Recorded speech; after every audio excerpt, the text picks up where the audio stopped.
Slyšeli jste někdy o místě, na kterém páchají domácí mazlíci, zejména psi sebevraždy?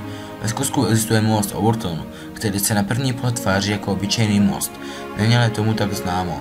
Toto místo je totiž proslavené díky zvláštním úmrtím domácích mazlíčků, zejména psů. Voz na tomto místě stojí už přes 200 let a záhada není stále vyřešena. Za tuto dobu zde ukončilo život mnoho stovek psů. Několik svědků potvrdilo, že pes se na mostě zastaví, začne vrčet a rozběhne se z 15-metrové výšky dolů, kde zahyne. Aby toto nebylo málo, tak jsou zaznamenány dokonce případy, kdy pes ze skoku z mostu přežije.